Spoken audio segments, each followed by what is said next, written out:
12 జ్యోతిర్లింగాలు ఒకే చోట ఉన్న అద్భుత క్షేత్రం ఎక్కడుందో తెలుసుకుందాం. వీడియోని అస్సలు స్కిప్ చేయొద్దు. Welcome to go capture. మీరు చూస్తున్న ఈ ఆలయంలో చాలా విశేషాలు ఉన్నాయి. మీరు ఈ గుడి ప్రాంగణంలోకి ఎంటర్ అవ్వగానే గుడి ఎదురుగా కోనేరులో శివపార్వతుల అర్ధనారీశ్వర విగ్రహం దర్శనమిస్తుంది. శివుడు పార్వతి ఒకే రూపంలో కనిపిస్తున్న ఈ విగ్రహం చూడడానికైతే చాలా అందంగా ఉంది. కానీ మేము వచ్చినప్పుడు ఈ కోనేరు అయితే క్లీన్ గా లేదు. గుడి లోపలికి ఎంటర్ అవ్వగానే చూడడానికి అయితే ఇదిగో ఇలా కనిపిస్తుంది గుడి. చూడండి, అయితే గుడికి లెఫ్ట్ సైడ్ లో అయితే చాలా దేవతా విగ్రహాలు ఉన్నాయి. వినాయకుడిది, అన్నపూర్ణదేవిది, రాముల వారిది. సో ఇలా మీరు చూడొచ్చు, ఇక్కడ చాలా విగ్రహాలు అయితే మీకు కనిపిస్తా ఉన్నాయి.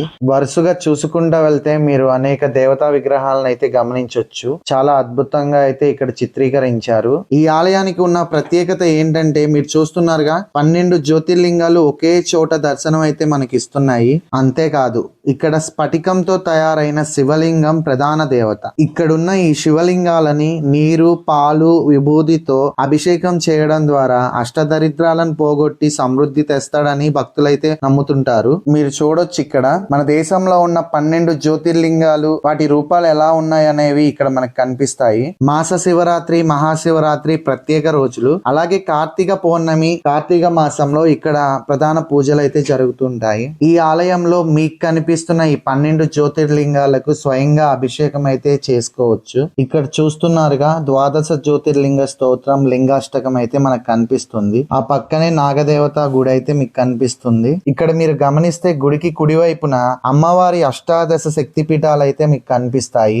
అమ్మవారి యొక్క 18 రూపాలను అయితే ఇక్కడ మీరు చూడొచ్చు. గుడి ప్రాంగణం అయితే చాలా విశాలంగా అయితే నిర్మించారు. అలాగే ఇక్కడ మీరు పంచముఖ నాగదేవత, శ్రీ మానసాదేవి అమ్మవారు, అలాగే సర్వమంగళాదేవి అమ్మవార్లను చూడొచ్చు. ఇదే ఆలయంలో మీరు అయ్యప్ప స్వామి ఆలయం, అలాగే దత్తాత్రేయ స్వామి ఆలయాన్ని కూడా చూడొచ్చు. ఈ ఆలయం మన హైదరాబాద్ సమీపంలో గట్కేసర్ దగ్గర పోచారంలో ఉన్న స్ఫటికలింగేశ్వర స్వామి ఆలయం. ఈ ఆలయానికి మీరు ఎప్పుడైనా వెళ్తే కామెంట్ బాక్స్ లో కామెంట్ చేయండి. ఈ వీడియో మీకు నచ్చినట్లయితే లైక్ చేసి మా ఛానల్ సబ్స్క్రైబ్ చేసుకోండి.